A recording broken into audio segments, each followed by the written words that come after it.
అది 4 కోట్ల వరకు ఇస్తున్నాం మరిది గారు. నాకు 4 కోట్లు వద్దు మేడం, ఓన్లీ 2 కోట్లు ఇవ్వండి. ఆ కాంట్రాక్ట్ నేను చేసి పెడతాను.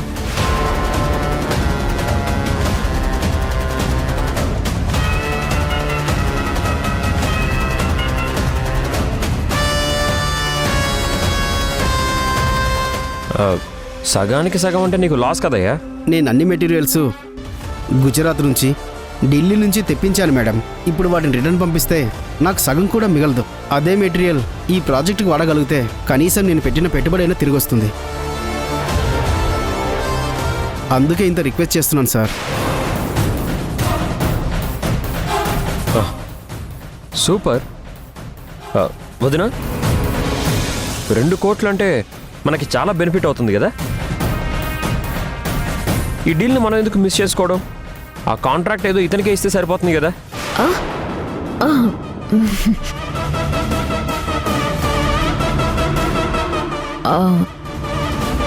మరిది గారు, ఇతను ఎవరో ఏంటో తెలియకుండా కాంట్రాక్ట్ ఎలా ఇస్తాము? అసలు ఇతను చేయగలడో లేదో చూడాలి కదా. ఒక అవకాశం ఇస్తేనే కదా వదినా ఇతని వర్క్ ఎలా ఉంటుందో మనకు తెలిసేది. సరే, మీకు ఇతని మీద డౌట్ ఉంది కదా, ఓ పని చేద్దాం వదినా. మనం అడ్వాన్స్ ఏమి ఇవ్వద్దు, ఎలాగో మనం ఓ 2 డేస్లో వర్క్ స్టార్ట్ చేస్తున్నాం కదా. అవునవును, స్టార్ట్ చేస్తాం. సరే, ఓ పని చేద్దాం వదినా, ఇతనికి అలాగే మన ప్రాజెక్ట్ లేఅవుట్ వర్క్ చేసే వాళ్ళకి ఇద్దరికి ఒకేసారి ఇద్దాం. 6 కోట్లు అయిపోయేది 4 కోట్లు అయిపోతుంది కదా. మీకు ఓకేగా? ఏంటి, మీకు ఓకేనా? ఏమైనా ప్రాబ్లం ఏమైనా ఉందా? నాకు ఓకే సార్, ప్రాబ్లం ఏమీ లేదు సార్. వదినా, అతనికి ఓకే అంట, మనకు కూడా ఓకేనే కదా. అయినా దీనివల్ల మనకే కదా బెనిఫిట్. యష్ ఏంటి స్లోగా నన్ను భలే ఇరికించేస్తున్నాడు. ఇప్పుడు ఇంకో 2 కోట్లుంటే మళ్ళీ నేను ఎక్కడికి పోవాలి, ఎక్కడి నుంచి తేవాలి? ఏంటోది నా మాట్లాడరు? ఇంత మంచి ఛాన్స్ వస్తే మౌనంగా ఉంటారేంటి? ఒకసారి ఆలోచించుకుని చెప్దాం మరిది గారు. ఇంకేం ఆలోచించకండి వదినా, ఇప్పటికే చాలా లేట్ అయిపోయింది. ఇంకా వర్క్ త్వరగా స్టార్ట్ చేద్దాం వదినా, ఇతన్నే ఫిక్స్ చేద్దాం. ఇదిగో చూడండి, మా ప్రాజెక్ట్ లేఅవుట్ వర్క్స్ కాంట్రాక్టు మీకే ఇస్తున్నాం. మీ మెటీరియల్ మొత్తం మా ప్రాజెక్ట్కే వాడండి. ఒకసారి వెళ్ళి మా ల్యాండ్ చూసుకొని వెంటనే అక్కడ పనులు మొదలు పెట్టండి. మీకేమన్నా డౌట్ ఉంటే నాకు కానీ మా వదినకి కానీ కాల్ చేయండి. బట్ వర్క్ మాత్రం లేట్ అవ్వద్దు, చెప్తున్నా. అర్థమైందా? అయ్యో అలాగే sir. Thank you sir. Thank you madam. ఇప్పుడే నేను ఆ సైట్ దగ్గరికి వెళ్ళి ల్యాండ్ మొత్తం అబ్జర్వ్ చేస్తాను. ఏదైనా డౌట్ ఉంటే మీకు కాల్ చేస్తాను. అలాగే. Thank you madam. ఉంటాను మేడం. ఉంటాను సార్.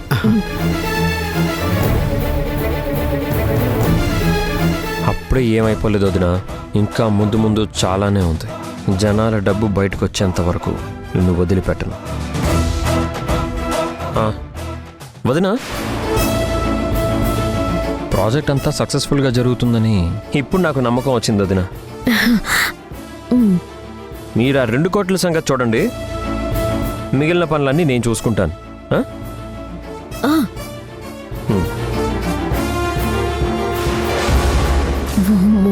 ఎంత బయటపడదామనుకుంటే అంతకంతకు లోపలికి కూరుకుపోతున్నానేంటి? ఇప్పుడు ఈ ప్రాబ్లంని ఎలా ఓవర్కమ్ చేయాలి, ఎలా చేయాలి? అయ్యో దేవుడా.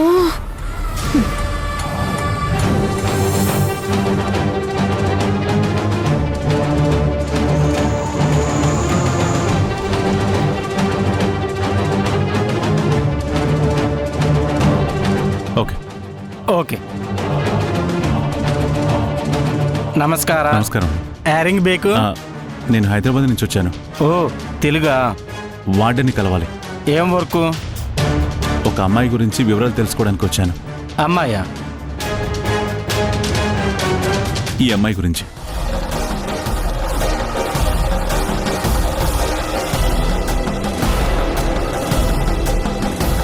కూర్చోండి సార్, 1 minute.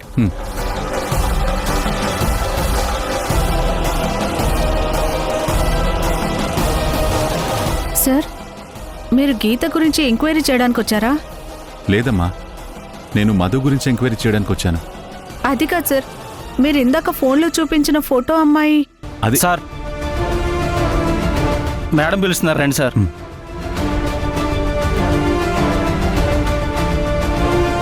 ఆ ఫోటోలో ఉంది గీత కదా. సార్ ఏంటి మధు అంటున్నారు?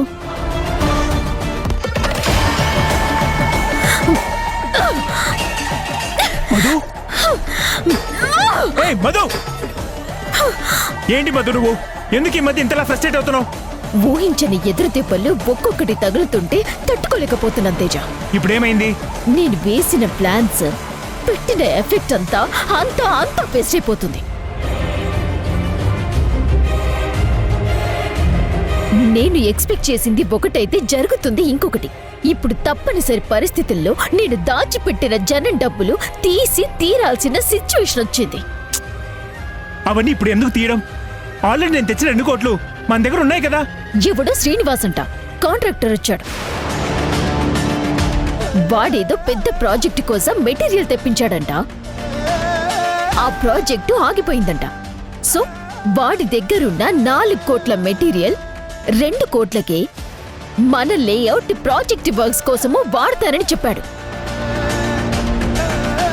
దాంతో 2 కోట్లు మిగులుతాయని మీ తమ్ముడు వాడికి మన ప్రాజెక్ట్ కాంట్రాక్ట్ ఇచ్చేశాడు. లేఅవుట్ వేసే రోజు వాడికి 2 కోట్లు ఇవ్వాలంట. నువ్వు 2 కోట్లు అరేంజ్ చేశావు, ఓకే.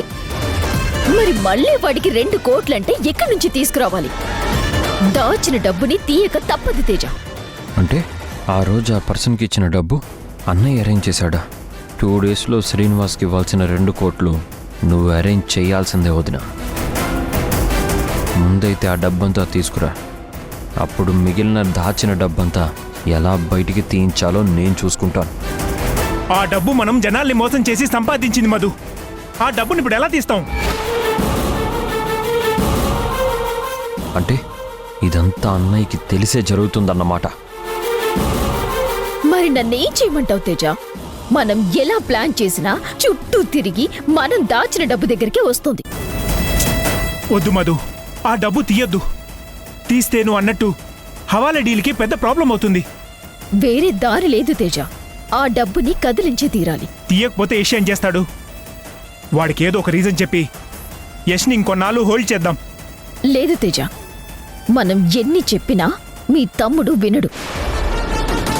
మనం సాకులు చెప్తే కొత్త సమస్యలు ఎదురవుతాయి. మనం కావాలనే లేట్ చేస్తున్నామని మీ తమ్ముడు మన మీద పూర్తిగా రివర్స్ అయిపోయే ఛాన్స్ ఉంది. మనం అనుకున్న పని పూర్తయ్యే వరకు మీ తమ్ముడికి మన మీద ఎలాంటి అనుమానం రాకుండా మనం సైడ్ అయి ఉండేలా చూసుకోవాలి. అది మనకి చాలా అవసరం కూడా. 2 కోట్లే కదా, తీద్దాం. నాకైతే వేరే ఆప్షనే కనిపించట్లేదు. ముందు మీ తమ్ముణ్ణి ప్రాజెక్ట్ వర్క్స్ జరుగుతున్నాయని స్ట్రాంగ్గా నమ్మిద్దాం. ఆ తర్వాత మన ప్లాన్ ప్రకారం మీ తమ్ముడే ప్రాజెక్ట్లో ఫ్రాడ్ చేసి జనాల సొమ్ము కాజేశాడని జైలుకి పంపిద్దాం.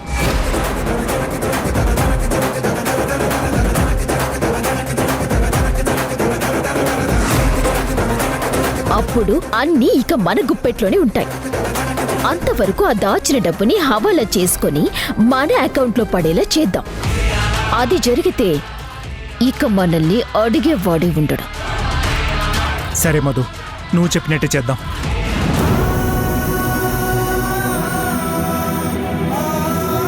వదినంటే బయట మనిషి నన్ను మోసం చేసింది. సొంత అన్నయ్య అయ్యుండి కూడా వీడు నన్ను మోసం చేస్తున్నాడు. అన్నయ్య వదిన కోసం నేను ఎంతో చేశాను, కానీ చివరికి వాళ్లే నాకు నమ్మక ద్రోహం చేశారు. కనీసం అమ్మా నాన్నల గురించి కూడా అన్నయ్య ఆలోచించట్లేదు.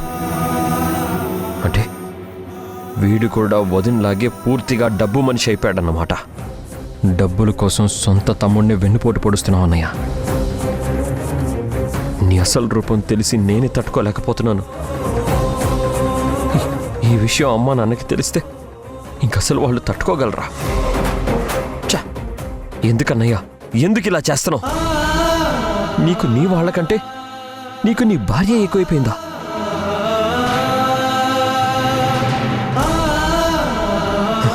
అన్నయ్య అయినా సరే వాణ్ణి వదిలిపెట్టకూడదు. ఈ విషయాన్ని తేల్చుకుంటాను.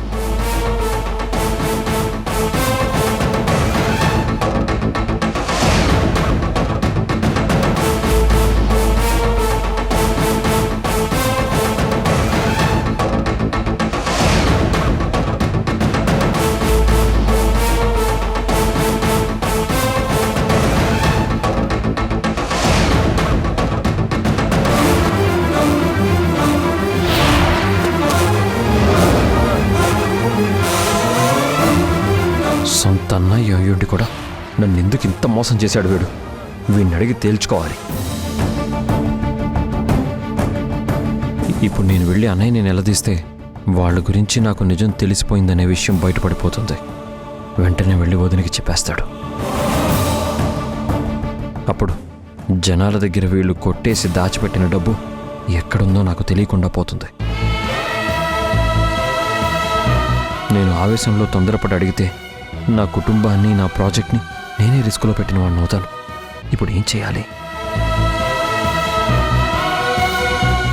నా కుటుంబం, నా ప్రాజెక్టు ప్రాబ్లమ్స్లో ఉన్నా నేనేమీ చేయలేని పరిస్థితుల్లో ఉన్నాను.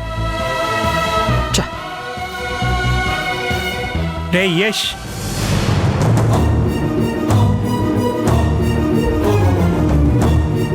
ఏంట్రా అలా ఉన్నావేంటి? ఏమైంది? నీ కళ్ళేంట్రా అంత ఎర్రగా ఉన్నాయి? కంట్లో ఏదైనా పడిందా? ఏం లేదన్నయ్య, రాత్రి సరిగ్గా నిద్ర పట్టలేదు, అందుకే అలా ఎర్రగా అయ్యాయి.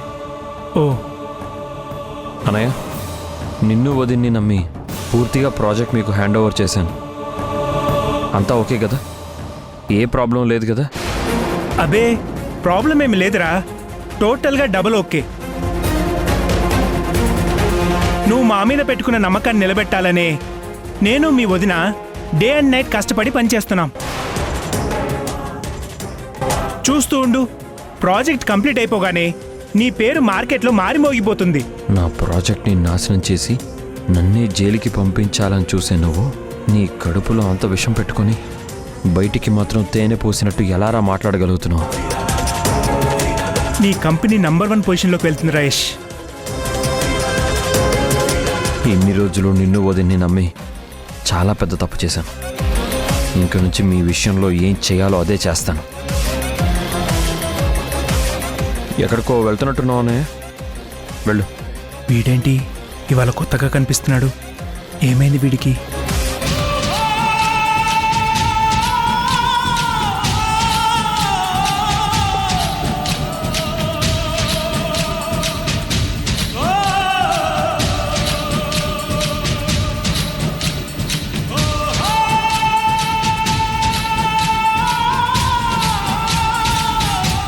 రే యష్, ఏమైందిరా? చుట్టూ అందరూ మోసగాళ్లే ఉన్నారమ్మా. ఎవరిని నమ్మాలో ఎవరిని నమ్మకూడదో అసలు అర్థం కావట్లేదమ్మా. ఏమైందిరా ఇప్పుడు? నిన్నెవరైనా మోసం చేశారా? అన్నయ్య నన్ను మోసం చేశాడని చెప్తే అమ్మ తట్టుకోలేదు. ఇప్పుడిప్పుడే అమ్మ ఆరోగ్యం కుదుట పడుతుంది. అన్నయ్య గురించి చెప్పి అమ్మని బాధ పెట్టడం కరెక్ట్ కాదు. నన్ను కాదమ్మా, నా ఫ్రెండ్ని నమ్మిన వాళ్లే మోసం చేశారు. వాడు ఆ విషయం ఎవరికీ చెప్పుకోలేక బాధపడుతూ నాతో చెప్పుకున్నాడు. రేపు అదే పరిస్థితి నాకు వస్తుందేమోనని భయంగా ఉందమ్మా. నిజం చెప్పరా యష్, ఏం జరిగింది? నీ ఫ్రెండ్ని ఎవరో మోసం చేస్తే నువ్వేదో నీకే జరిగినట్టుగా ఇంత బాధపడుతున్నావేంటి? రేపు అదే పరిస్థితి నీకొస్తుందేమోనని భయపడ్డావేంటి? అసలు ఏమైందో చెప్పరా? ఏం లేదులేమ్మా.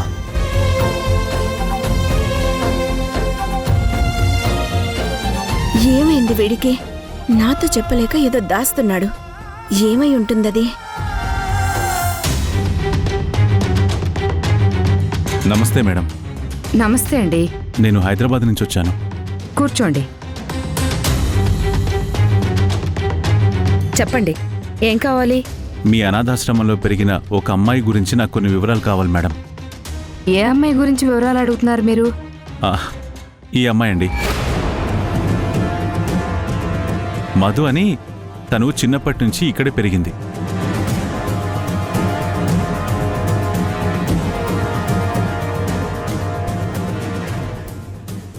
మీరు ఆ అమ్మాయి గురించి తెలుసుకోవడానికి వచ్చారా? అవును మేడం, మధు గురించి నాకు కంప్లీట్ డీటెయిల్స్ కావాలి. మధు అమ్మా నాన్న ఎవరు, వాళ్ళది ఏ ఊరు, మధుని మీ అనాథాశ్రమంలో ఎప్పుడు జాయిన్ చేశారు, ఎవరు జాయిన్ చేశారు, మధు ఎక్కడ చదివింది, ఏ జాబ్ చేసింది, మధుకు అయిన వాళ్ళు కానీ బాగా తెలిసిన వాళ్ళు కానీ ఎవరైనా ఉన్నారా? ఈ డీటెయిల్స్ అన్నీ నాకు కావాలి. కొంచెం అర్జెంట్ అండి. అన్ని డీటెయిల్స్ అంటే చూడాలి సార్, చాలా సంవత్సరాలు అయిపోయింది కదా, రికార్డ్స్ అన్నీ వెతకాలి. మీరు వెయిట్ చేస్తారా? వెయిట్ చేస్తాను మేడం, నో ప్రాబ్లం. మీరు వెయిట్ చేస్తూ ఉండండి, నేను వెళ్ళి మధు డీటెయిల్స్ తీసుకుని వస్తాను.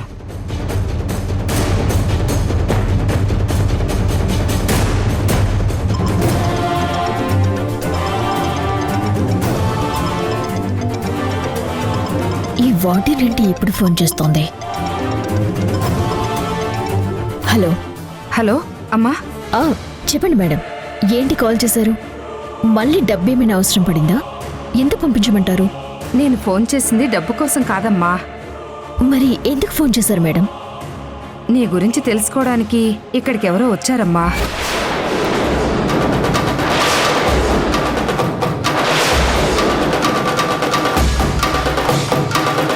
ఈ వార్డెన్ మొహం ఏదో తేడాగా ఉందేంటి? మధు గురించి అడిగితే ఈవిడెందుకు కంగారు పడుతుంది?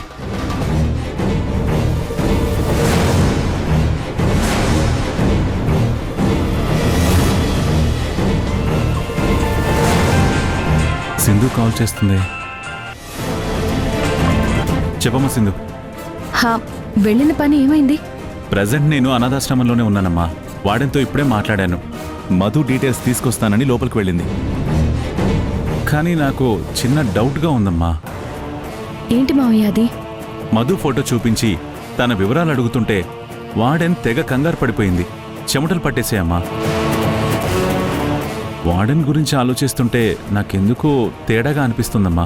వాళ్ళ ఆర్ఫనేజ్లో పెరిగిన వాళ్ళ గురించి డీటెయిల్స్ అడిగితే వార్డెన్ అంత కంగారు పడాల్సిన అవసరం ఏముంది మావయ్య? నాకు అదే డౌట్గా ఉందమ్మా. ఇదేదో సీరియస్ విషయంలా ఉంది మావయ్య. ఒక్క నిమిషం మీరు లైన్లోనే ఉండండి.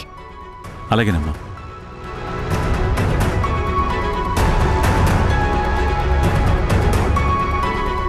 వచ్చింది ఎవరు మేడం?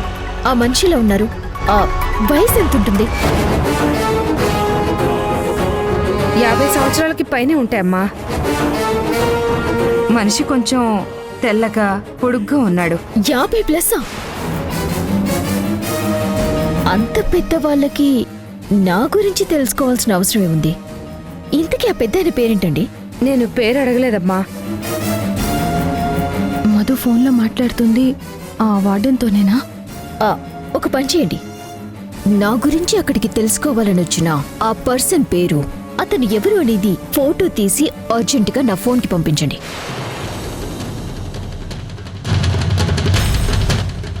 అతని పూర్తి డీటెయిల్స్ తెలుసుకోండి. ఎట్టి పరిస్థితుల్లోనూ ఆ పెద్ద ఆయన ఎక్కడి నుంచి వెళ్ళనివ్వకండి మేడం. అలాగేనమ్మా. డౌట్ లేదు, మధుకి ఫోన్ చేసింది కన్ఫర్మ్గా ఆ వార్డనే. మావయ్య గారు అక్కడే ఉంటే ప్రమాదంలో ఇరుక్కుంటారు. వెంటనే అక్కడి నుంచి వచ్చేయమని చెప్పాలి.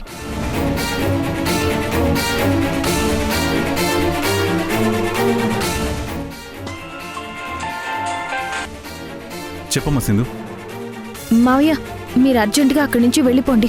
వీలైనంత తొందరగా హైదరాబాద్కి తిరిగి వచ్చేయండి. ఏమైందమ్మా? ఎందుకంత కంగారు పడుతున్నావు? ఆ వార్డెన్ మధుకి ఫోన్ చేసింది మావయ్య. మీరు అక్కడికి వెళ్ళిన విషయం చెప్పింది. మీ పేరు, మీ డీటెయిల్స్, మీ ఫోటో ఆ మధుకి అర్జెంటుగా పంపించమని ఆ వార్డెన్తో చెప్పింది. మీరు అక్కడే ఉంటే ప్రాబ్లం అవుతుంది. ఏదైనా సరే తర్వాత చూసుకుందాం. ముందు మీరు అక్కడి నుంచి వచ్చేసేయండి మావయ్య.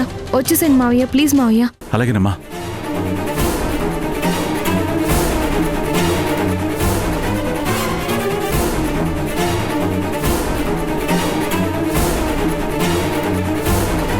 సార్ వెళ్ళిపోతున్నారా?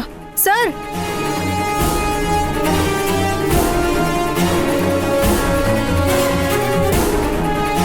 ఈ మనిషి ఎక్కడికి వెళ్ళిపోయాడు?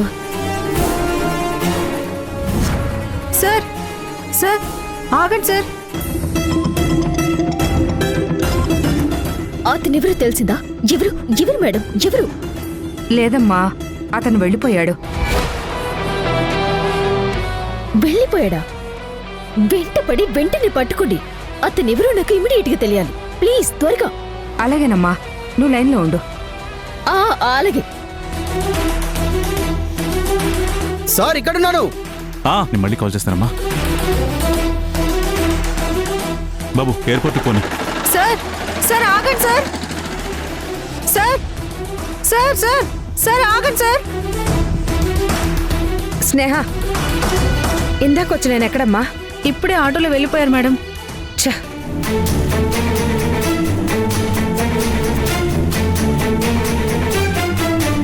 హలో, దొరికారా? దొరికారా? సారీ అమ్మా, అతను వెళ్ళిపోయాడు.